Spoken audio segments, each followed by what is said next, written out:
내일 교회 1월 소식입니다. 100주년 기념교회를 담임하셨던 이재철 목사님과 내일 교회 이관영 담임 목사님을 강사로 모시고 1월 9일부터 11일까지 신년 특별 말씀 집회를 가졌습니다. 새해를 맞아 많은 성도님들이 하나님의 은혜를 사모함으로 나와 새로운 한 해를 하나님의 말씀으로 여는 귀한 시간을 가졌습니다. 이번 신년 특별 말씀 집회의 주제처럼 달력의 새해로서가 아닌 존재의 새해를 맞는 복된 2023년이 되기를 소망합니다. 주일학교 부서와 청년 부서의 겨울 사역이 1월부터 2월까지 진행됩니다. 1월에는 중등부와 청년 3부 수련회가 은혜 가운데 잘 진행되었습니다. 특별히 고등부가 1월 10일부터 17일까지 일정으로 태국 치앙마이로 단기 선교를 잘 다녀왔습니다. 1월 이후 2월까지 진행되는 주일학교와 청년부 겨울 사역에 하나님의 은혜가 함께 하시도록 내일의 온 성도님들이 기도해 주시기 바랍니다. 내일 교회 어와나는 지난 1월 7일 울산 대형교회에서 열린 어와나 성경 퀴즈 대회에 총 31명이 참여하였습니다. 이날 대회에서는 금메달 11개, 은메달 8개, 동메달 12개를 수상하였으며 5학년 이혜주 학생은 TNT 어드벤처 최고 점수상을 수상하였습니다. 성경 암송의 귀한 시간들을 통하여 우리 학생들이 하나님의 말씀에 순종하고 말씀을 지키는 인정된 일꾼으로 자라나길 소망합니다. 다음은 2월 소식입니다. 유치부에서부터 청년부, 신혼부에 이르기까지 겨울 사역의 일정이 계속 진행됩니다. 성도님들이 계속 관심을 가져주시고 함께 기도해 주시기 바랍니다. 금요 기도의 시간에는 선교위원회부터 청년위원회, 교육위원회, 장년위원회 주관으로 귀한 강사님을 모시고 특별 집회 시간으로 드려집니다. 많은 성도님들께서 참석하셔서 귀한 은혜를 누리는 시간이 되시기 바랍니다. 할렐루야, 주일 3부 예배에 잘 나오셨습니다. 오늘 우리가 완전하신 그 하나님 한 분만 바라보며 경배하며 찬양하며 주님 앞에 나아가십시다.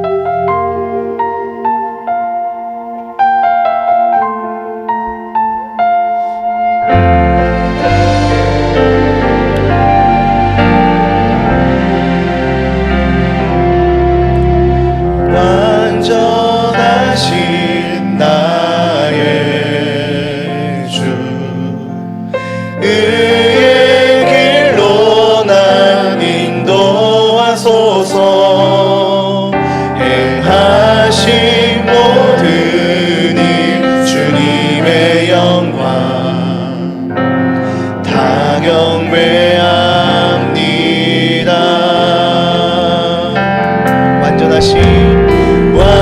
완전하신 나의 주, 의의 길로 난 인도하소서. 행하신 모든 일 주님의 영광 다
우리 계속해서 우리의 사모할자 되신 주님을 찬양하며 박수치며 힘차게 나아가십시다.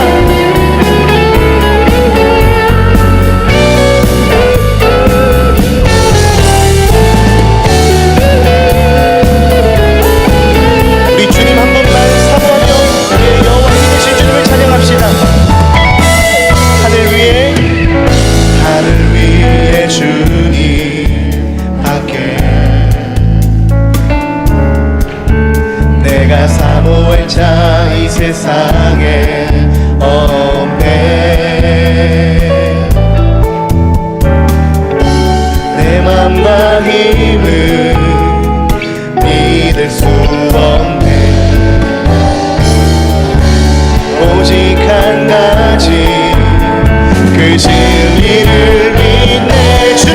주는 나의 힘이요, 주는 나의 힘이요, 주는 나의 힘이요, 영원히 주를 다시 한번 주는 나의 힘이요, 주는 나의 힘이요, 주는 나의 힘이요, 영원히 주를 의지하리. 영원히. 우리 다시 한번 처음부터 고백하겠습니다. 하늘 위에 주님밖에, 하늘 위에 주님밖에 내가 사모할 자 주님밖에 없습니다. 내가 사모할 자 이 세상에 없네. 내 맘과 힘을 믿을 수 없네. 그러나 오직 한 가지 그 진리를 믿네.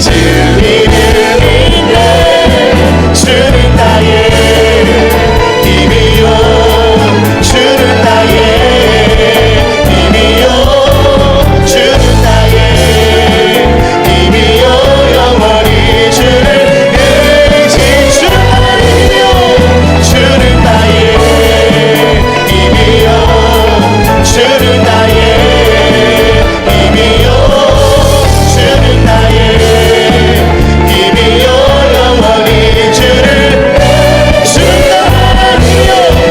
주는 나의 힘이요, 아멘. 주는 나의 힘이요, 주는 나의 힘이요, 영원히 주를 의지하. 주는 나의 힘이요, 주는 나의 힘이요, 주는 나의 힘이요, 영원히 주를 의지하리.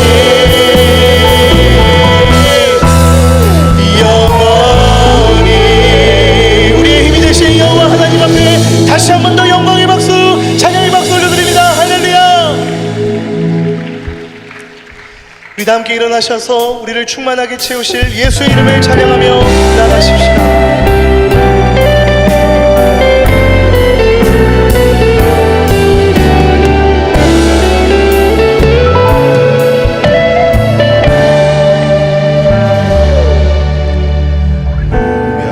운명이어도 공허하지 않은 것은 예수 안에 난 만족함이라. 가난하여도 부족하지 않은 것은 예수 안에 오직 나는 부요함이라. 난 예수로 충만하네. 난 예수로 충만하네. 난 예수로 충만하네.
세상 모든 것들도 부럽지 않네. 난 예수로 충만하네. 영원한 왕 내 안에 살아계시네. 난 예수로 충만하네. 세상 모든 끝나도 두렵지 않네. 난 예수로 충만하네. 영원한 왕 내 안에 살아계시네. 영원한 왕 내 안에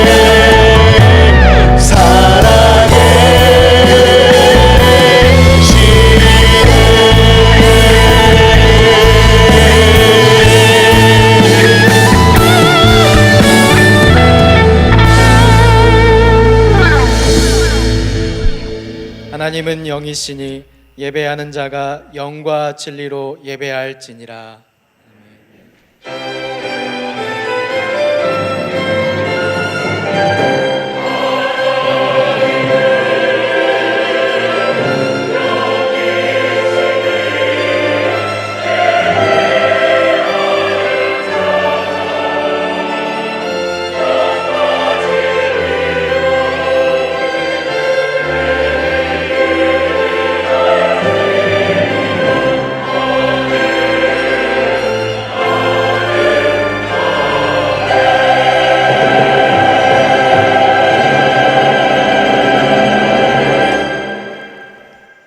전능하사 천지를 만드신 하나님 아버지를 내가 믿사오며 그 외아들 우리 주 예수 그리스도를 믿사오니 이는 성령으로 잉태하사 동정녀 마리아에게 나시고 본디오 빌라도에게 고난을 받으사 십자가에 못 박혀 죽으시고 장사한 지 사흘 만에 죽은 자 가운데서 다시 살아나시며 하늘에 오르사 전능하신 하나님 우편에 앉아 계시다가 저리로서 산자와 죽은 자를 심판하러 오시리라. 성령을 믿사오며 거룩한 공회와 성도가 서로 교통하는 것과 죄를 사하여 주시는 것과 몸이 다시 사는 것과 영원히 사는 것을 믿사옵나이다. 아멘. 여호와여 일어나옵소서. 하나님이여 손을 두옵소서. 가난한 자들을 잊지 마옵소서. 어찌하여 악인이 하나님을 멸시하여 그의 마음에 이르기를 주는 감찰하지 아니하리라 하나이까. 주께서는 보셨나이다. 주는 재앙과 원한을 감찰하시고 주의 손으로 갚으려 하시오니 외로운 자가 주를 의지하나이다. 주는 벌써부터 고아를 도우시는 이신이이다. 악인의 팔을 꺾으소서. 악한 자의 악을 더 이상 찾아낼 수 없을 때까지 찾으소서. 여호와께서는 영원 무궁하도록 왕이시니 이방 나라들이 주의 땅에서 멸망하였나이다. 여호와여 주는 겸손한 자의 소원을 들으셨사오니 그들의 마음을 준비하시며 귀를 기울여 들으시고 고아와 압제당하는 자를 위하여 심판하사 세상에 속한 자가 다시는 위협하지 못하게 하시리이다. 아멘.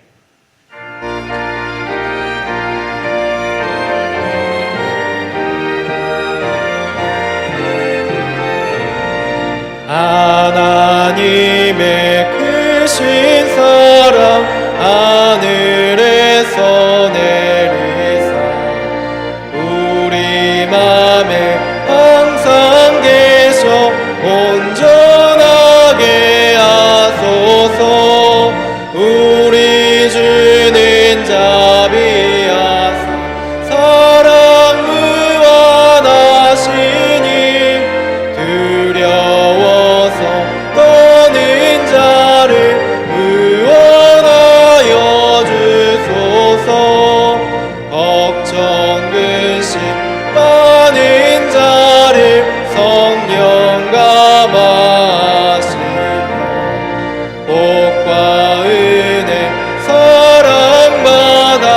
평안하게 하소서.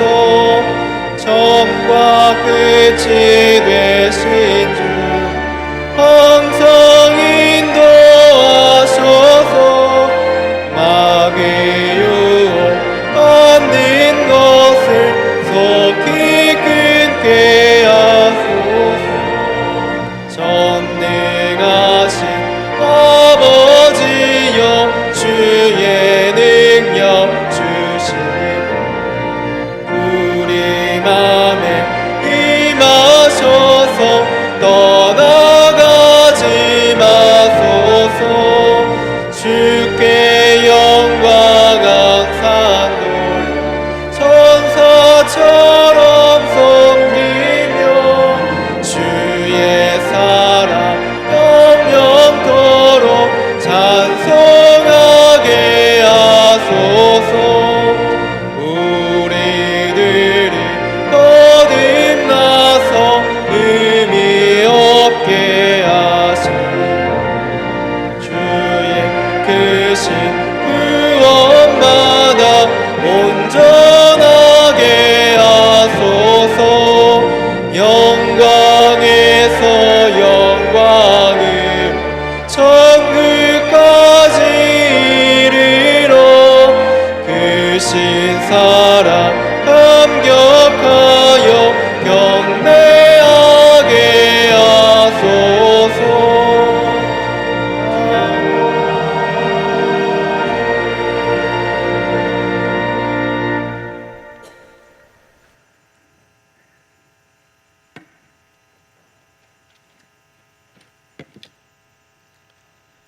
참 좋으신 하나님 아버지 감사합니다. 2024년을 시작해 하시고 한 달의 시간을 달려오게 하신 것 감사합니다. 새로운 2월을 시작하며 기도로 준비하고 계획하며 나아가고자 합니다. 주께서 앞서 인도해 주시고 내딛는 걸음을 축복해 주시고 동행하여 주시옵소서. 하나님, 이 나라 이 민족을 긍휼히 여겨 주시옵소서. 생수의 근원 되시는 하나님을 모르고 길을 잃고 헤매는 이 백성들의 죄악을 용서하여 주시고 심령을 갈아엎고 삶을 돌이켜 하나님만을 예배하는 나라와 백성 되게 하시며 열방의 제사장 나라의 사명을 감당하는 대한민국 되게 하시며 이 땅에 하나님의 나라가 임하시고 이 나라의 모든 영역에서 하나님을 주인으로 왕으로 인정하는 그런 나라 되게 하여 주시옵소서. 하나님, 우리 내일교회를 붙들어 주시옵소서. 영적인 잠에서 깨어나 담대히 복음을 전하게 하시고 우리들의 삶이 그리스도의 향기가 되게 하셔서 모이면 기도하고 흩어지면 복음을 증거하는 성령이 살아 움직이는 교회 되게 하여 주시옵소서. 선교를 통해서 하나님 나라가 확장되게 하시며 여러 나라에 파송한 선교사님을 붙드시고 그들이 내딛는 한 걸음 한 걸음이 선교의 초석이 되게 하시고 선교의 열정이 꺾이지 않도록 늘 함께하여 주시옵소서. 하나님, 우리 내일교회가 이웃을 돌아보게 하시고 사랑으로 지역사회를 섬기는 교회 되게 하셔서 지역사회에 꼭 필요한 교회로 자리매김할 수 있도록 도와주시옵소서. 하나님, 우리 다음 세대를 기억하여 주시옵소서. 그들이 걸어가는 그 길에 하나님 동행하여 주시옵소서. 올 2월에는 주일학교 모든 부서들이 겨울 수련회를 계획하고 준비하고 있습니다. 준비하는 목사님과 교사들을 성령 충만하게 하시고 준비하는 모든 과정을 순조롭게 인도해 주시고 보내주실 강사 목사님을 통하여 우리의 자녀들이 말씀의 눈이 띄어지게 하시고 영적으로 성숙해지고 믿음이 반석 위에 우뚝 서는 겨울 수련회 되게 하여 주시고 하나님의 임재를 경험하게 하시며 인격적인 만남이 있는 그런 수련회 되게 하여 주시옵소서. 하나님, 이 시간 드려지는 예배 가운데 함께하여 주시옵소서. 마음과 뜻과 정성을 다하여 드려지는 예배 되게 하시며 이 예배가 회복의 예배, 치유의 예배, 응답의 예배 되게 하여 주시고 단위에 세워주신 담임 목사님 영육을 강건하게 하시고 주의 강한 팔로 붙들어 주셔서 준비하신 말씀 선포할 때에 능력과 치유와 회복과 평안을 주는 귀한 말씀 되게 하여 주시옵소서. 예배를 돕는 산부 찬양대를 붙들어 주시고 찬양으로 하나님께 영광 돌릴 때에 하나님 흠량하여 주시옵소서. 예배를 돕는 많은 손길들 축복하시고 하늘의 신령한 복과 땅의 기름진 복으로 늘 채워 주시옵소서. 하나님의 얼굴을 이 예배하는 모든 성도들을 향하여 두사 평강 주시기를 원합니다. 푸른 초장 쉴만한 물가로 한 주간의 삶 가운데 인도하여 주시옵소서. 모든 것 감사드리며 예수님의 이름으로 기도드립니다.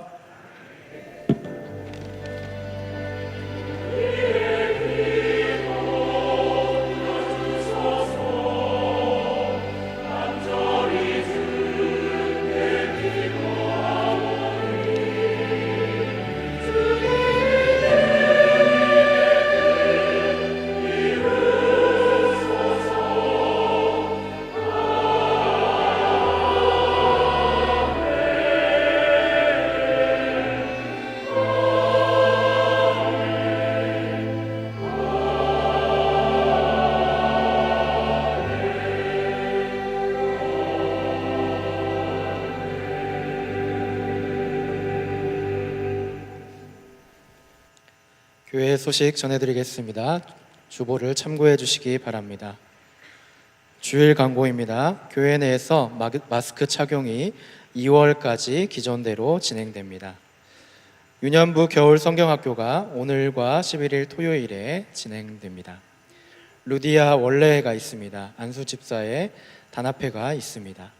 내일 개발과정 및 신앙광자 모집이 있습니다. 19일 주일까지 홈페이지와 로비 게시판을 통해서 신청하실 수가 있습니다. 자세한 내용은 주보를 참고해 주시기 바랍니다. 지하철 전도대 대원을 모집하고 있습니다. 내일 교회 에티켓 안내입니다.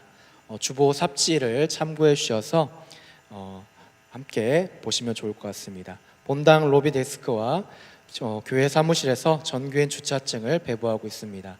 주차증 미부착 시 교회 주차장 이용 제한을 합니다. 교회 입구 대로변, 공장 입구는 절대로 주차하지 않으시도록 부탁드립니다. 그의 자세한 내용들은 주보 삽지와 뒷면의 지도를 참고해 주시기 바랍니다. 주중 광고입니다. 내일 365 기도회가 9일 목요일 오전 10시에 있습니다. 함께서기 금요 기도회가 이번 주부터 2월 한 달간 진행합니다. 이번 주 금요일은 총신대 조직신학 교수님이신 박재은 목사님을 모시며 진행합니다. 자세한 내용은 주보 5면을 참고해 주시기 바랍니다. 선교기도회가 10일 금요일 오후 10시 은길 은물결 선교사님을 모시고 진행합니다. 몽골 레일 교회 입당 예배가 11일 토요일 오전 11시에 있습니다. 성도님들의 많은 참여를 부탁드립니다. 예고 광고입니다. 유치, 유년, 초등 사랑부 겨울 수련회가 각 장소에서 진행됩니다. 고등부 겨울 수련회가 12일 주일부터 14일 화요일까지 평산 아카데미에서 진행됩니다. 세례입교반 개강이 19일 주일 오전 11시에 진행됩니다. 교우 소식입니다. 장례를 당한 가정이 있습니다. 성도님들의 많은 위로를 부탁드립니다. 추가로 부고 광고입니다.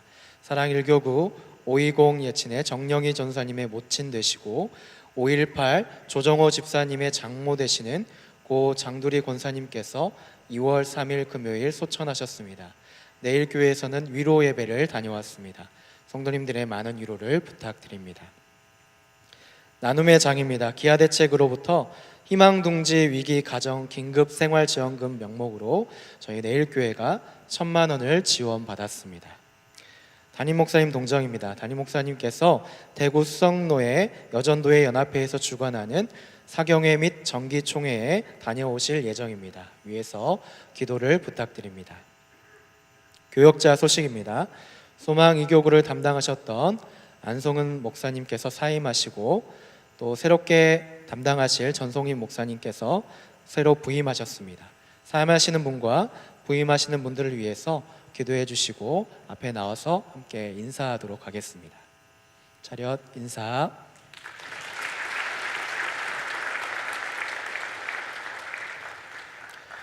오늘 우리에게 주시는 하나님의 말씀은 누가복음 3장 15절에서 22절까지의 말씀입니다.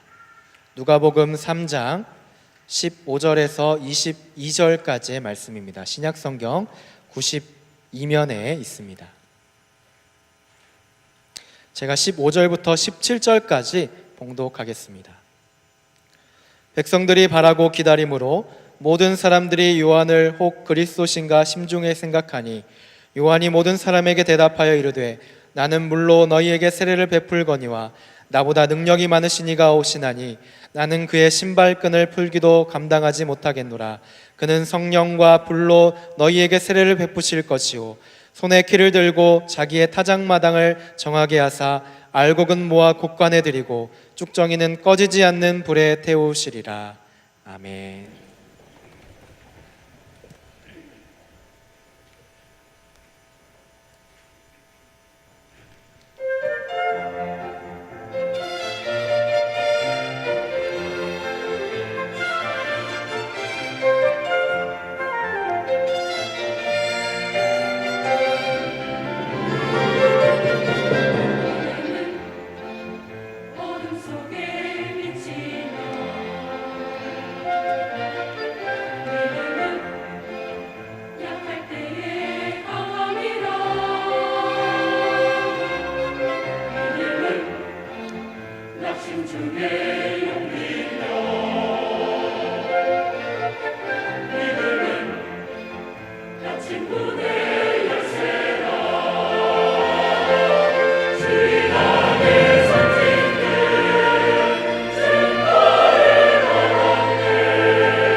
아멘. 우리 하나님께 영광의 박수를 드리도록 하겠습니다.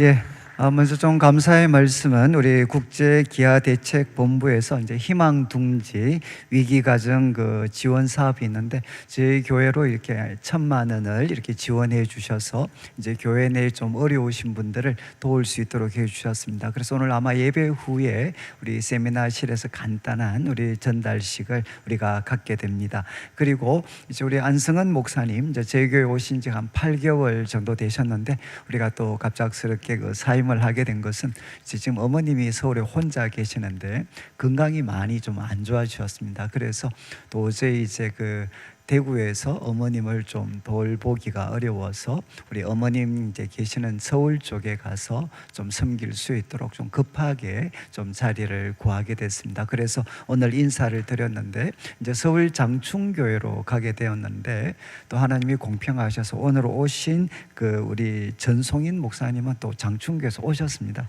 그래서 지금 그 전 목사님이 오신 그 계셨던 사택으로 우리 안 목사님이 들어가게 됩니다. 그래서 그렇게 양해를 해 주시면 좋겠습니다. 오늘 저희들이 이제 앞뒤 좌우를 한번 보시고 사랑하며 축복하며 한번 인사 나누시겠습니다. 예.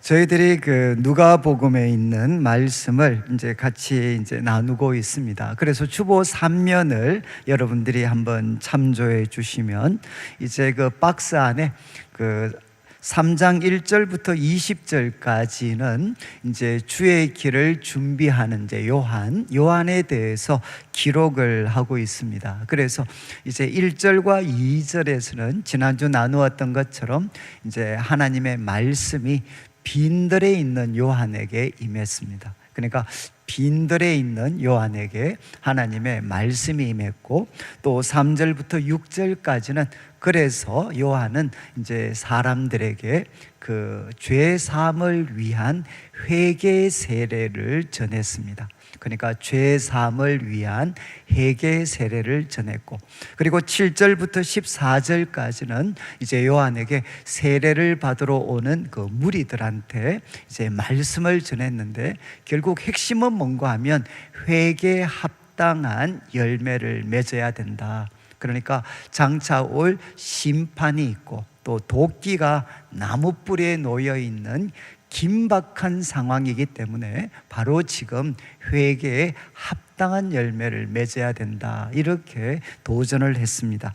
그리고 오늘 나누는 이제 15절부터 17절까지 말씀을 통해서는 이제 요한의 가장 중심 사역이 됩니다. 이제 오실 예수님에 대해서 예고하는 내용을 우리가 살펴보게 되고 그리고 18절부터 20절까지는 이제 요한의 그 말씀 요한의 그 사역에 대해서 사람들이 보여주었던 두 가지 반응을 우리가 살피는데 특별히 분봉왕 이제 헤롯은 이 요한을 감옥에 가두게 됩니다. 그리고 이제 이렇게 해서 요한의 사역은 마무리가 되고 이제 21절과 22절에는 이제 예수님께서 이제 그분의 공생애를 시작하시는 내용이 이제 이어지게 됩니다. 이것이 지난주와 오늘 우리가 다루게 될 내용인데 이제 15절을 한번 보십시오. 15절에 이렇게 기록을 합니다. 이제 백성들이 바라고 기다림으로 이거는 뭔가 하면 요한의 사역 정말 놀라운 사역이죠. 빈들에서 하나님 말씀 받고 회개의 세례를 전하고 회개에 합당한 열매를 맺도록 도전하는 그 요한의 사역을 보고 정말 사람들의 마음은 이제 기대로 가득 차게 됐습니다. 이제 모든 사람들이 혹시 요한이 하나님이 약속하셨고 우리가 그토록 기다렸던 그리스도가 아닌가라는 생각을 이제 심중에 하게 됐습니다. 이제 16절 말씀을 보시면 바로 이런 상황에서 이제 요한은 모든 사람들에게 공개적으로 이야기를 합니다. 자기가 혹시 그리스도가 아닌가라고 기대하는 사람들을 향해 이제 요한은 공개적으로 이렇게 이야기를 합니다. 나는 물론 너희들에게 세례를 베풀지만 나보다 능력이 많은 분이 오신다. 나는 그의 신발끈을 풀기도 감당하지 못하겠다. 이렇게 요한은 선언을 합니다. 결국 이 말씀은 무엇이죠? 나는 그리스도가 아니라는 겁니다. 지금 이제 누구에 대해서 이야기하느냐? 나보다 능력이 많은 분이 올 것이다. 이렇게 예고를 했습니다. 그런데 이제 같은 내용을 다루는 우리 마태복음 3장 11절을 보시면 조금 더 이제 초점이 선명한데 같은 내용입니다. 나는 너희들한테 물로 세례를 베풀지만 내 뒤에 오시는 분이 계신다. 이제 내 뒤에 오시는 분이 계시는데 나보다 능력이 많다. 그러니까 내 뒤에 오시는 분이 계신다는 거죠. 그분은 능력도 많고 나는 그분의 신발 들기도 부족한 사람이다. 그런데 같은 내용을 요한복음 1장 26절 27절 한번 보시죠. 이제 똑같이 사람들이 요한을 향해 혹시 그리스도가 아닌가 기대를 할 때 요한이 이야기합니다. 나는 물로 세례를 베풀지만 너희 가운데 알지 못하는 한 사람이 섰다. 그리고 27절을 보시죠. 이렇게 이야기합니다. 곧 내 뒤에 오시는 그이다. 나는 그의 신발끈을 풀기도 감당하지 못하겠다. 결국 요한은 누구에 대해서 이야기하느냐? 혹시 자기가 그리스도가 아닌가라고 기대하는 사람들에게 나는 그리스도가 아니고 내 뒤에 오시는 분이 계신다는 겁니다. 내 뒤에 오시는 분. 그분은 나하고는 비교도 할 수 없는 능력을 가졌고 나는 그의 신발끈을 풀기도 감당하지 못하겠다. 여러분, 고대 이 신발끈을 푸는 것은 노예들 중에도 가장 미천한 노예들이 감당했던 일입니다. 여러분, 이제 팔레스타인 지역은 광야와 사막 지방이고, 그리고 그들이 신었던 신발은 오늘날 같으면 이제 샌들과 같은 그런 신발입니다. 그러니까 그 샌들 같은 신발을 신고 거친 광야와 사막길을 다니면 얼마나 발이 더럽혀지겠습니까? 그래서 실내로 들어오게 되면 이제 종이 그 신발끈을 풀어드리게 됩니다. 그리고 그의 발을 씻어주게 됩니다. 이 일은 종들 가운데서도 가장 미천한 종이 하는 일이었습니다. 그러니까 이제 요한은 이야기하는 거죠. 나는 예수님과 비교하면 가장 미천한 종의 자격도 없는 사람이다 라고 요한은 이야기를 합니다. 여러분, 이 말씀을 들으니까 좀 어떤 생각이 드시죠? 아마 우리 성도님들은 아마 이렇게 크게 그런 부담을 안 느끼실지도 모르겠습니다. 그런데 이제 저와 같은 이제 목회자들, 특별히 저는 이제 지난 한 주간 말씀을 묵상할 때 참 이 말씀이 저한테 가장 큰 도전과 이제 울림을 주었습니다. 왜냐하면 저는 설교를 하는 사람이기 때문에 나는 지금 성도들한테 매주 설교를 하고 있는데 나는 도대체 누구를 전하고 있는가? 누구를 전하고 있는가? 이제 오늘 성도님들이 설교 예배 마치시고 나면 다 삶의 현장으로 돌아가실 텐데 우리 성도님들 마음속에는 누가 새겨져 있을까?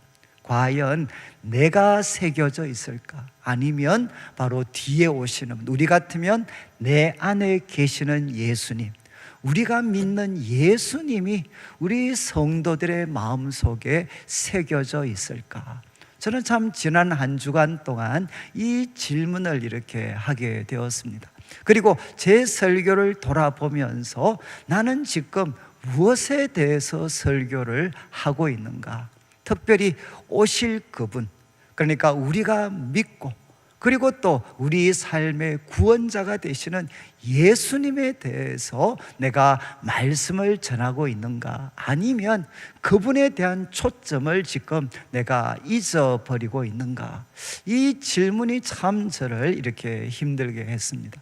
저도 이제 지나간 삶을 돌아보면 여러분, 이제 저도 우리 할머님 때부터 예수님을 믿게 되었는데 우리 할머님은 이제 남편이 계시질 않으셨습니다. 그러니까 혼자서 그 삼남매를 키우면서 고생을 참 많이 하셨어요. 그런데 삶에 낙이 없었지만 우리 할머님이 예수님을 믿고 나서부터 정말 삶에 새로운 희망이 생기게 되고 그 좋아하던 담배 단번에 이렇게 끊어버리고 이제는 하나님 말씀을 읽고 그리고 주님 앞에 기도하고 주님을 섬기는 일에 참 그 삶을 참 들이셨습니다. 그래서 우리 할머님은 참 살아생전에 좋은 날을 보지는 못하셨지만 그러나 예수님께서 우리 할머님을 붙잡으셔서 그래도 어떤 상황 속에서도 이 믿음을 유지할 수 있도록 도와주셨어요. 그리고 또 돌아보면 우리 아버님, 어머님도 참 일찍 예수님을 믿었지만 삶에 참 기복이 많았습니다. 하나님을 떠났던 순간도 있고, 그리고 하나님께서 맡기신 사명을 뒤로 했던 순간도 있고, 그렇지만 하나님께서 또 우리 주님께서 참 우리 아버님을 불러주시고, 그래서 참 믿음의 자리에 서게 해주시고, 그래서 삶 가운데 많은 실패들이 있으셨지만 그래도 예수님 믿고 그 삶을 마무리할 수 있도록 해주셨고, 그래서 그분들이 예수님에 대한 믿음을 굳게 붙잡으셨기 때문에 저와 같은 사람도 이제 예수님을 굳게 붙잡을 수 있게 되었고, 저 역시도 참 많은 시행착오와 부족함들, 연약함들이 있었지만 돌아보면 바로 내가 믿는 예수님, 그리고 우리 안에 계신 그 예수님께서 제 삶을 때로는 참 이런 건져주시고, 또 제 삶을 인도해 주시고, 그리고 선포해야 될 말씀도 알려주시고 지혜도 주시고, 그래서 어떻게 보면 참 지금에 이를 수 있도록 도와주셨죠. 그래서 제 삶을 돌아볼 때 바로 나의 나된 것은 결국 무엇 때문인가?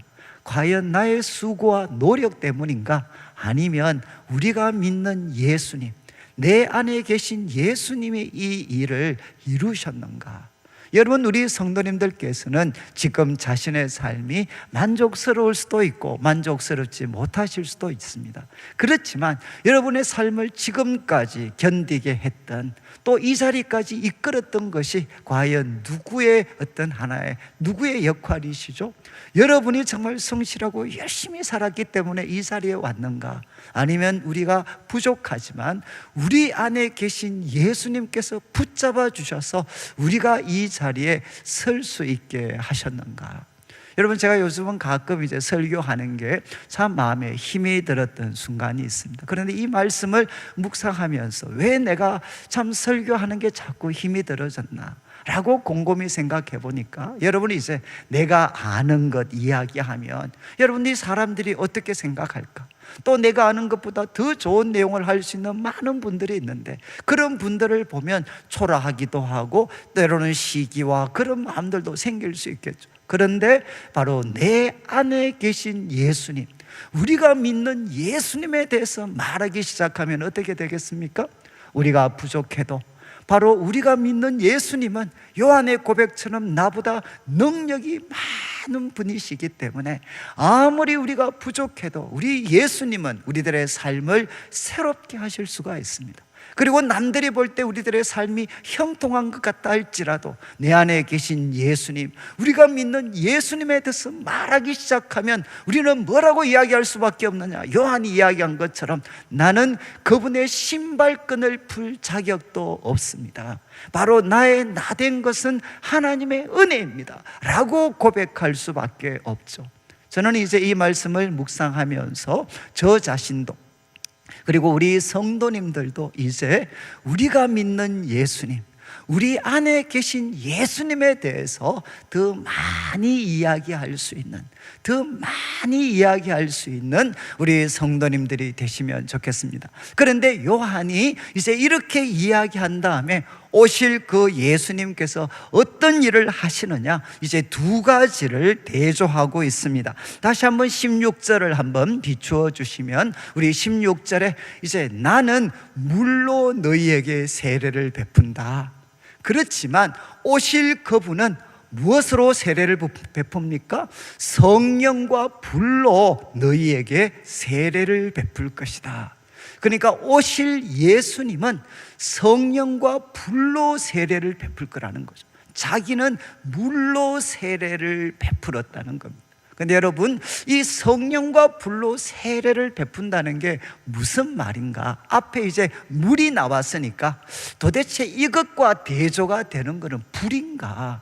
도대체 이게, 저는 참 이 성령과 불로 세례를 준다는 말이 사실 잘 이해가 되지 않았습니다. 근데 이번에 말씀 묵상을 하다 보니까, 자, 이제 참고 구절, 여러분 마태복음 3장 11절 12절을 한번 보시면 똑같은 말씀입니다. 앞에서 살펴봤지만 요한이 나는 물로 세례를 주는데 마지막 줄에 보시면 예수님은 성령과 불로 너희에게 세례를 베풀 거다라고 이야기했습니다. 그런데 마태복음과 누가복음은 공통적으로 이어지는 12절 말씀 한번 보시죠.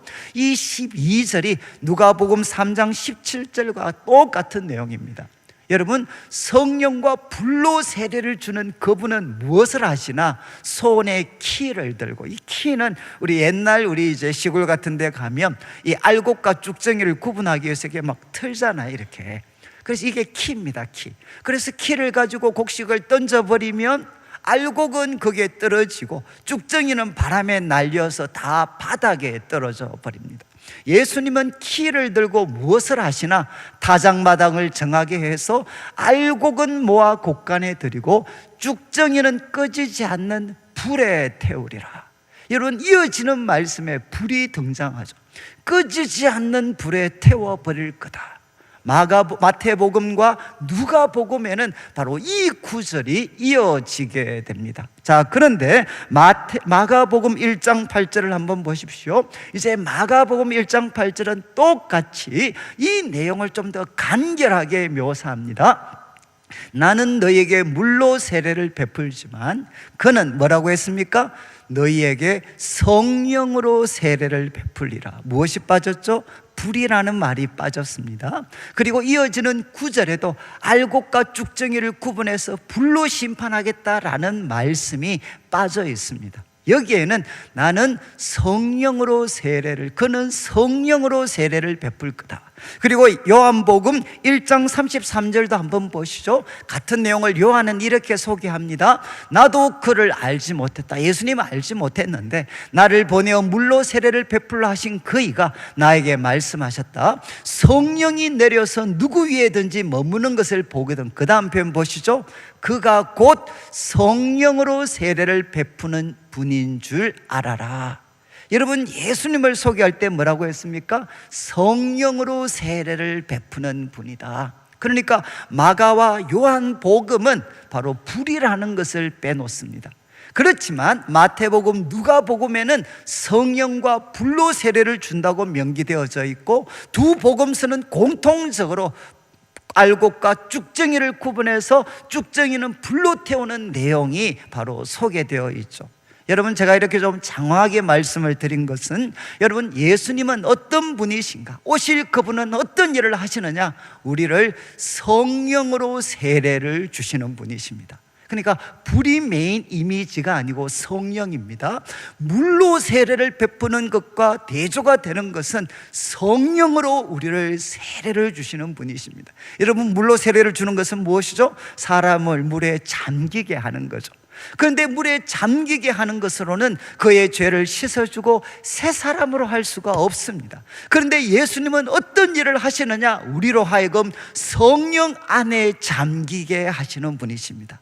우리를 성령 안에 잠기게, 성령 안으로 세례를 받게 해 주시면 우리들의 죄를 깨끗이 씻어주시고 나아가서 우리를 새로운 사람이 되도록 우리가 잠기게 된 그 성령께서 우리를 새롭게 해 주신다는 거죠. 그렇지만 바로 이 예수님에 대한 말씀을 거부하고 회개하기를 거부하는 자들에게는 성령이 어떤 모습으로 나타날 것이냐? 쭉정이와 같은 그들에게는 불과 같은 모습으로 나타나서 그들을 영원히 불태워버리는 심판의 일들이 똑같은 성령님을 통해 일어나게 될 것이라는 겁니다.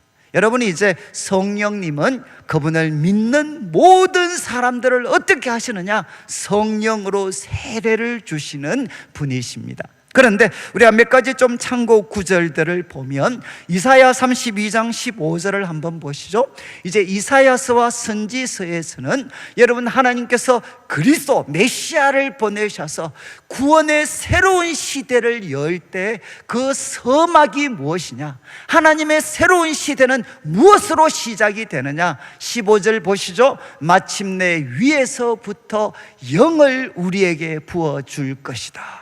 하나님께서 마침내 위에서부터 그분의 영을 우리에게 부어주시면 우리들의 인생이 아무리 광야와 같다 할지라도 아름다운 밭이 되게 하고 그 아름다운 밭은 숲으로 여겨지게 할 것이다. 아무리 우리들의 삶이 광야처럼 메마르고 절망적이라 할지라도 여러분, 마침내 위로부터 주의 영이 부어지게 되면 새로운 시대, 새로운 삶이 시작되게 될 것이라는 겁니다. 그리고 44 4장 3절을 보시죠. 이제 종의 노래 가운데 나옵니다. 나는 목마른 자에게 물을 줄 것이다. 하나님께서 새로운 구원 시대를 열면 목마른 자에게 물을 줄 것이고 마른 땅에 시내가 흐르게 할 것인데, 이것을 명확하게 말씀하십니다. 나의 영을 너 자손들에게, 나의 복을 내 후손들에게 부어줄 것이다. 평행법이죠. 나의 영을 내 자손에게. 그런데 나의 영이 그들에게 주어지면 어떤 일이 생기나? 나의 복을 내 후손들에게 부어주게 될 것이다. 여러분, 하나님의 구원의 새로운 시대는 성령이 각자에게 임하는 것으로 시작되게 됩니다. 에스겔서 36장 26절부터 한번 보십시오. 이제 참 이 에스겔, 가장 절망적인 상황 속에서 어떻게 보면 성경 속에 가장 심판에 대한 많은 말씀을 기록하고 있는 에스겔서가 구원의 새로운 시대가 되면 새 영을 너희 속에 둘 것이다. 그리고 새 마음을 너희에게 주고 너희 육신에서 굳은 마음을 제하고 부드러운 마음을 줄 것이다. 26절을 보시죠. 27절, 또 내 영을 너희 속에 두어 너희로 내 율례를 행하게 할 것이다. 여러분, 구원의 새로운 시대가 임하게 되면 하나님은 각자에게 하나님의 영을 주셔서 우리 한 사람 한 사람이 새로운 영, 새로운 마음을 가져서 그분의 말씀에 즐겁게 순종하는 일들이 일어나게 될 거라는 겁니다. 그리고 요엘서 2장 28절 29절, 이것은 사도행전 2장에 베드로가 인용하는 말씀이죠. 바로 그날에는, 바로 하나님의 구원의 시대가 열릴 때에는 내가 내 영을 만민에게 부어줄 것이다. 만민에게 부어줄 것이다. 자녀들은 장래일을 말하게 될 거고, 늙은이들도 꿈을 꾸게 될 거고, 젊은이는 이상을 보게 되고, 29절, 내 남종과 여종에게도 내 영을 부어줄 것이다. 여러분, 하나님의 놀라운 구원 시대는 무엇으로 시작이 될 거다라고 선지자들이 예언을 했느냐? 하나님의 영을 부어주실 것이라는 겁니다. 이제 예수님께서는 오셔서 어떤 일을 하시느냐? 여러분의 인생을 바로 성령 안에 잠기게 하는 그 일을 바로 예수님께서 행할 것이다. 이렇게 요한은 예고를 했습니다. 자, 이제 요한은 오실 그분에 대해서, 그리고 그분이 성령으로 세례 주실 것에 대해서 말씀을 했습니다. 이제 18절을 보십시오. 반응이 나옵니다. 반응. 그 밖에 여러 가지로 권하며 백성에게 좋은 소식을 권했습니다. 요한의 메시지는 그 말씀을 받는 사람들에게는 좋은 소식이었습니다. 그러나 이와 대조적으로 19절을 보시죠. 19절, 분봉왕 헤롯이 등장합니다. 3장 1절과 2절에 나타났던 갈릴리를 통치했던 분봉왕 헤롯, 그는 그의 동생의 아내 헤로디아의 일, 그리고 또 자기가 행한 모든 악한 일 때문에 요한에게 책망을 받았습니다. 여러분, 분봉왕 헤롯에게는 바로 요한의 말씀은 무엇이 되었느냐? 책망이 되었습니다. 특별히 그의 동생 아내 헤로디아의 일, 이것은 뭔가 하면 헤롯이 자기의 이복 동생입니다. 자기의 이복 동생 그 빌립의 아내를 자신의 아내로 만들어 버립니다. 자신의 원래 아내는 버리고, 그리고 헤로디아도 그 남편이었던 빌립을 버리고 헤롯이 그 아내, 동생의 아내 헤로디아를 취하게 됩니다. 여러분, 이것이 왜 잘못된 행동인가? 레위기 18장 16절을 보십시오. 이제 이스라엘 백성들의 삶을 형성하고 있었던 레위기 18장 16절 말씀, 이렇게 되어 있습니다. 너는 내 형제의 아내의 하체를 범하지 마라. 이는 내 형제 하체니라. 20장 21절 보십시오. 이렇게 되어 있습니다. 누구든지 그의 형제의 아내를 데리고 살면 뭐라고 했습니까? 더러운 일이다. 누구든지 그의 형제 아내를 데리고 살면 더러운 일이다. 하나님께서는 하나님의 법을 통해서 명백하게 동생의 아내, 형제의 아내를 취하는 것에 대해서 엄격하게 금지했지만, 분봉왕 헤롯은 어떻게 했느냐? 바로 권력, 그리고 또 그 탐욕에 지배되어서 그 아내, 그 동생의 아내를 그가 취하는 잘못을 범하게 됩니다. 그리고 요한은 그를 책망하게 되었습니다. 이때 분봉왕 헤롯은 어떤 반응을 보였느냐? 20절 말씀을 한번 보시죠. 20절 말씀을 보시면 그 위에 한 가지 악을 더하여 요한을 옥에 가두게 됩니다. 그는 요한을 주는 책망을 듣고 회개하는 선택을 하는 것이 아니라 요한을 옥에 가두면서 그의 입을 막아버리고, 나중에 나오는 말씀이죠, 요한을 죽이게 됩니다. 여러분, 이런 선택을 했던 헤롯 왕은 어떤 사람이 되었습니까? 2000년 세월이 지났지만 결국 헤롯 왕은 누구냐? 헤롯 왕의 이름을 언급할 때마다 사람들의 입에서 야, 참 훌륭한 사람이었다 라고 이야기하는 사람은 아무도 없습니다. 어쩌면 가장 부끄러운 이름, 탐욕적인 이름을 대변하는 이름으로 헤롯은 불려지게 되었습니다. 여러분, 하나님 말씀이 주는 책망을 거절하면 어떻게 되느냐? 지금 내가 왕의 자리에 놓여 있을 수도 있고 모든 권력과 부를 차지하고 있을지 모르지만 그의 인생은 부끄러운 인생으로 전락되어지게 됩니다. 저도 이제 조금씩 이렇게 나이가 들면서 요즘 주위에 이제 그런 분들을 한 번씩 만나게 돼요.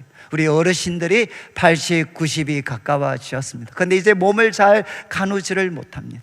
근데 그분은 우리가 이름만 대면 알 수 있는 어쩌면 성공의 아이콘과 같은 사람들이었어요. 그런데 자녀들이 이제 이야기를 하죠. 우리 아버지는 누구냐? 돈밖에 모르는 사람입니다. 우리 아버지는 누구냐? 자기 하고 싶은 대로 하면서 살았던 사람들입니다. 우리들에게 한 번도 따뜻한 사랑을 나타내지 못했던 사람. 그래서 자식들의 이야기합니다. 우리는 아버지 죽는 날만 기다립니다. 아버지 죽는 날만 기다립니다. 여러분, 아버지가 가지고 있는 돈은 가지고 싶지만 아버지처럼 살고 싶지 않는, 그래서 그들은 아버지의 이름을 언급할 때마다 여러분, 감동과 감사가 아니라 치를 떠는 사람들이 여러 명 있어요. 여러분, 우리들이 세월이 지나서 우리들도 그 자리에 서게 되었을 때, 우리들의 나이가 80, 90이 되었을 때 사람들이, 우리 자녀들이 우리들의 이름을 언급할 때마다 여러분, 우리는 칭송받는 사람이 되겠습니까? 아니면 치를 떠는 이름, 그런 부끄러움의 이름이 되겠습니까? 여러분, 그 길목은 어디에서 결정이 되느냐? 하나님께서 말씀으로 우리를 책망하실 때마다 그 말씀에 대해서 순종으로 반응하면 우리들의 삶은 후손들에게 칭송받는 이름으로 기억되겠지만, 헤롯처럼 하나님의 말씀을 거절하는 자리에 있으면 어떻게 되느냐? 후손들이 치를 떠는 부끄러운 이름으로 우리의 삶이 전락될 수가 있습니다. 이어지는 이제 20절, 21절 말씀을 보시면 이제 분위기가 바뀌죠. 요한의 삶은, 사역은 마무리가 됩니다. 그리고 21절, 백성이 다 세례를 받습니다. 그리고 예수도 세례를 받습니다. 여러분, 마태, 마가복음과 누가 세례를 기술하는 게 참 이렇게 차이가 있습니다. 마태복음은 바로 예수님과 요한 사이에 일어났던 관계. 아니, 왜 당신이, 내가 세례 받아야 되는데 당신이 왜 세례 받습니까? 근데 누가복음만 뭘 기록하나? 백성이 다 세례를 받습니다. 여러분, 상상해 보시죠. 백성이 다 세례를 받습니다. 그리고 예수도 세례를 받습니다. 여러분, 이것이 이제 예수님께서 하나님이 맡기신 공적 생애를 시작하는 첫걸음을 떼시는 장면입니다. 예수님은 무슨 일로 하나님이 맡기신 구원사에게 첫 발을 내디뎠느냐? 모든 백성이 세례를 받는데 그때 예수님도 세례를 받으십니다. 여러분, 예수님이 죄인들과 같이 되시는 것을 통해 예수님은 그분의 공생애를 시작하시게 됩니다. 모든 백성이 세례를 받는데 그 하나님의 아들, 그 거룩하신 분이 바로 죄인의 자리에 서게 됩니다. 그리고 세례를 받습니다. 이렇게 구원의 첫 걸음을 내디디셨을 때, 그런데 누가복음만 기록하고 있는 인상적인 표현이 있습니다. 세례를 받으시고 그분은 어떻게 하셨느냐? 기도하셨다는 거죠. 그분은 기도하셨습니다. 세례를 받으셨습니다. 그리고 그분이 기도하실 때, 여러분, 하나님께서 맡기신, 하나님께서 원하시는 인생에 자신을 드리고, 그리고 그분이 기도하실 때, 여러분, 그분이 기도하실 때 우리 하나님께서는 그분에게 놀라운 선물을 주셨습니다. 첫 번째는 일을 통해서 무슨 일이 일어났느냐? 하늘이 열리게 됐습니다. 하늘이 열리게 되었어요. 이것은 무엇이겠습니까? 하나님과 우리 사이에 이제는 참된 소통이 일어나게 되었다는 겁니다. 과거에는 하나님과 우리 인간 사이에 두꺼운 하늘이 막고 있었는데 이제 하늘이 열리게 되었습니다. 이것은 여러분 이사야 64장 1절 2절을 보면 선지자 이사야가 하나님 앞에 간절하게 기도했던 내용입니다. 이사야 64장 1절 2절을 한번 비추어 주시면, 원하건대 주는 하늘을 가르시고 강림하옵소서. 여러분, 이스라엘 백성들이 하나님을 떠나 있을 때 선지자 이사야가 하나님 앞에 간절히 기도했던 내용이 무엇이냐? 원합니다. 주는 하늘을 가르고 강림하옵소서. 이때 가른다는 것은 어감이 찢어버리고, 하나님 이 하늘을 찢어버리시고 하나님 우리 가운데 찾아와 주십시오. 하나님과 우리 사이를 막고 있는 이 하늘을 찢어버리시고 주님은 우리 가운데 강림하여 주십시오. 이 기도가 이제 응답이 된 거죠. 하늘이 바로 열리게 되었습니다. 그리고 어떤 일이 생겼느냐? 22절을 보시면 성령이 비둘기와 같은 형태로 그의 위에 강림하셨습니다. 여러분, 성령이 바로 이 예수님 위에 강림하셨습니다. 여러분, 이제 구약에서 특별히 선지자들이 구원의 새로운 시대를 열어갈 그 메시아, 그 그리스도, 그분의 사인이 무엇인가? 도대체 어떤 분이 메시아가 될 것인가? 이렇게 이야기를 합니다. 이사야 11장 2절 한번 보시죠. 이사야 11장 1절 2절 1절에는 이새의 줄기에서 한 싹이 날 겁니다. 이새의 줄기에서 한 싹이 나서 결실합니다. 이거는 바로 메시아가 일어날 거라는 거죠. 그런데 2절에 그 위에 여호와의 영이 마지막 강림하실 것이다. 여러분, 주님께서 메시아를 일으키실 때 첫 번째 일어날 일이 무엇이냐? 여호와의 영이 강림하실 것이다. 여호와의 영은 지혜와 총명의 영, 모략과 재능의 영, 지식과 여호와를 경외하는 신입니다. 여호와의 영이 그 위에 임할 것이다. 42장 1절도 한번 보시죠. 유명한 상한 갈대를 꺾지 않고 꺼져가는 심지를 끄지 않고, 그 본문입니다. 내가 붙드는 종, 내 마음에 기뻐하는 자, 곧 내가 택한 사람을 보라. 여러분, 내 마음에 기뻐하는 종 좀 있으면 살펴볼 텐데 하나님께서 예수님에게 주신 말씀이잖아요. 내가 붙드는 나의 종, 내 마음에 기뻐하는 자, 곧 내가 택한 사람을 보라. 이어지는 말씀이 무엇이죠? 내가 나의 영을 그에게 주었은즉, 내가 나의 영을 그에게 주었은즉 그가 이방의 정의를 베풀 것이다. 여러분, 하나님께서 세우실 그리스도의 단적인 표지가 무엇이냐? 하나님이 그의 영을 부어주실 것이라는 것. 유명한 61장 1절을 한번 보시죠. 이제 61장 2절, 예수님의 취임 설교의 본문이 될 말씀인데, 주 여호와의 영이 내게 내리셨으니 이는 여호와께서 내게 기름을 부사 가난한 자들에게 아름다운 소식을 전하게 하려 하십니다.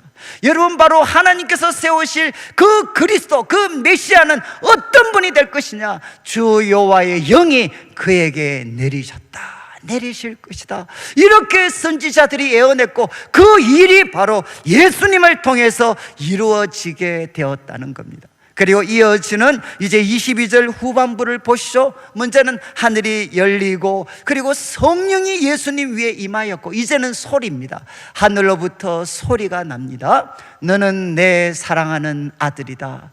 그리고 내가 너를 기뻐한다.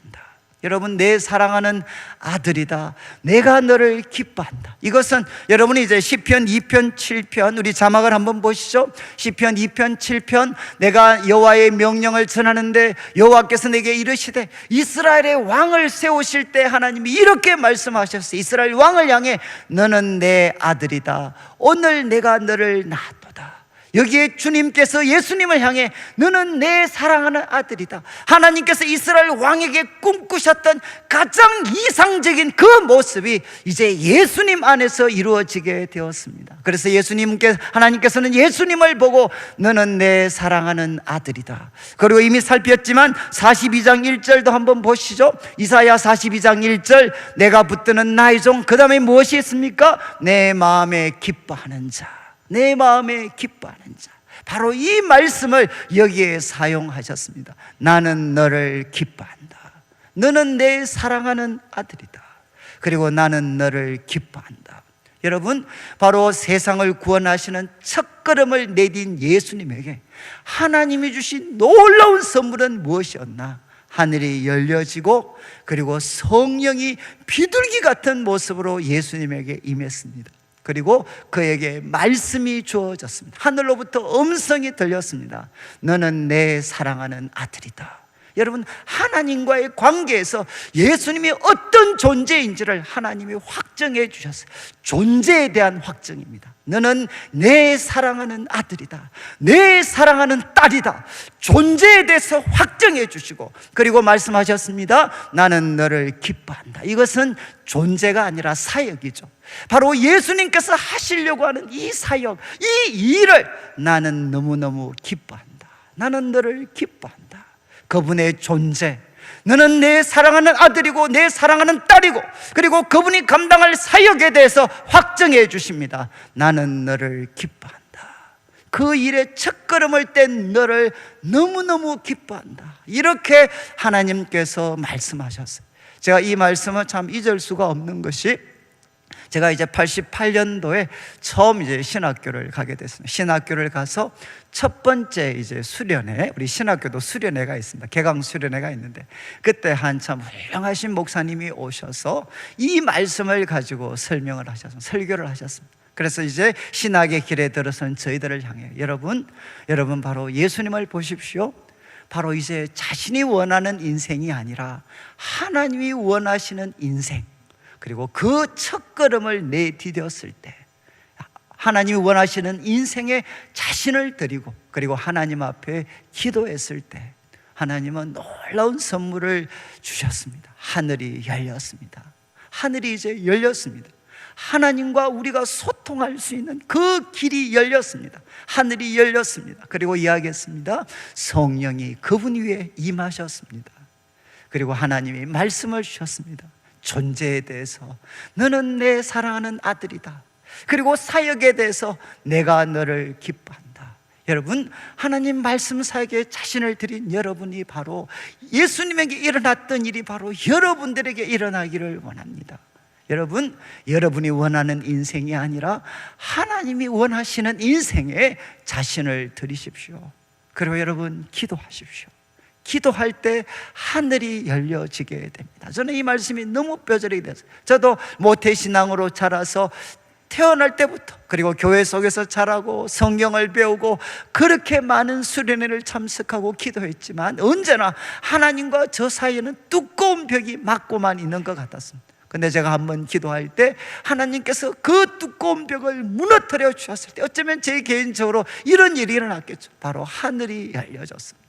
그리고 성령이 비둘기처럼 그에게 충만하게 임하고, 그리고 우리들의 귀에 너는 내 사랑하는 아들이다, 너는 내 사랑하는 딸이다, 우리의 존재에 대해서 확인시켜 주시고, 그리고 나는 네가 살아가는 이거 너무너무 기뻐한다.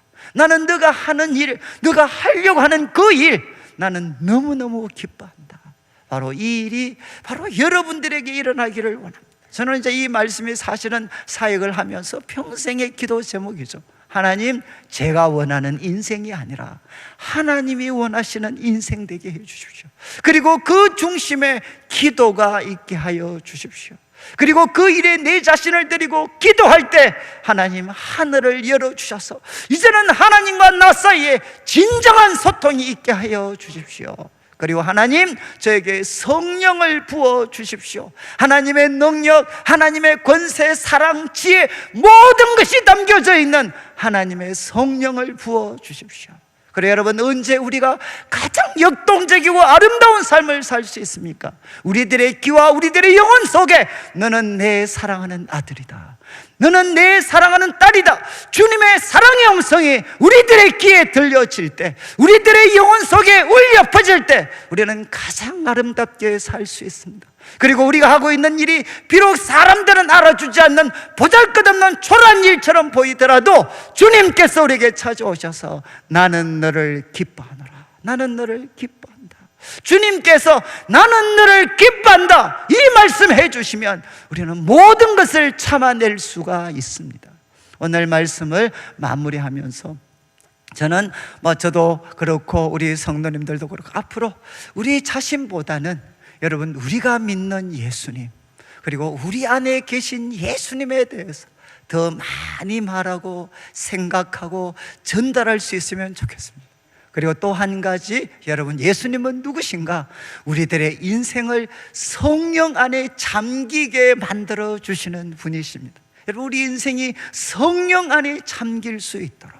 그렇지만 하나님 말씀을 받을 때 한 사람도 분봉왕 헤롯처럼 말씀을 거부하여서 부끄러운 인생 되지 않도록, 그리고 앞으로 남은 삶 여러분, 이 한 주간 살아갈 때도 하나님, 내가 원하는 인생이 아니라 하나님이 나에게 원하는 인생, 그건 사람마다 다 다릅니다. 하나님이 나에게 원하는 인생을 살기로 결심하고, 그리고 함께 기도하여서 저는 우리 성도들의 삶에 하늘이 열려서 하나님과 우리 성도들 한 사람 한 사람 속에 진정한 영적인 소통이 일어나고, 그리고 우리 성도들을 향해 주님이 들려주시는 음성, 너는 내 사랑하는 아들이요, 내 사랑하는 딸이요, 나는 너를 기뻐한다. 바로 이 말씀을 붙잡고 이 한 주간도 하나님과 동행하며 살아가는 우리 성도들 되시기를 주님의 이름으로 축원합니다. 우리 같이 한번 찬양을 드릴 때 내 영혼이 은총 입어, 우리 438장인데 참 고전적인 찬송이지만 아마 참 오늘 말씀대로 여러분, 내 영혼이 참 이제 은총을 입으면 우리가 성령 안에 잠기게 되어서 중한 죄짐 벗고 보면 슬픔 많은 이 세상도 천국으로 바뀝니다. 여러분, 우리가 천국으로 바뀌려면, 슬픔 많은 세상이 천국으로 바뀌려면 성령에 잠겨서 내 영혼이 은총 입고, 그리고 주의 얼굴 뵙기 전에 멀리 보이던 하늘나라 내 마음속에 이루어지니 날로 날로 가깝도다. 3절, 이제 한 주간 높은 산이 거친 들이 초막이나 궁궐이나 우리가 어디에 머물더라도 내 주 예수 모신 곳, 그래서 하나님이 원하시는 인생이 되어서 천국을 맛보고 후렴가사 할렐루야 찬양하세, 내 모든 죄 사함 받고, 그래서 이 한 주간도 주 예수와 동행하니 그 어디나 하늘나라. 우리 같이 한번 찬양 드리겠습니다.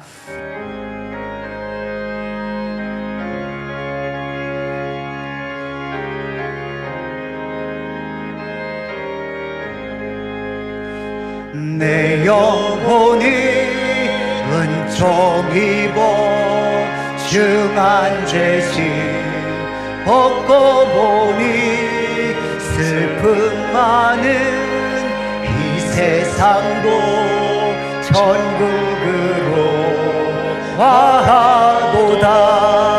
할렐루야 찬양하세, 내 모든 죄 사함받고 주 예수와 동행하니 그 어디나 하늘나라. 주의 얼굴 뵙기 전에 멀리 뵈던 하늘나라 내 맘속에 이루어지니 날로 날로 가깝도다.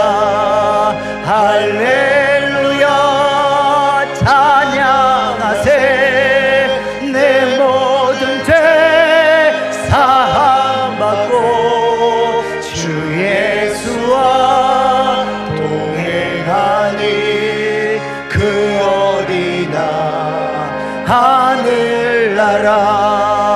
높은 산에 거친들이 조막이나 궁궐이나 내 주 예수 모신 곳이 그 어디나 하늘나라 할렐루야 찬양하세 내 모든 죄 사함받고 주 예수와 동행하니 그 어디나 우리 4절만 하면 3절만 하면 하겠습니다. 높은 산이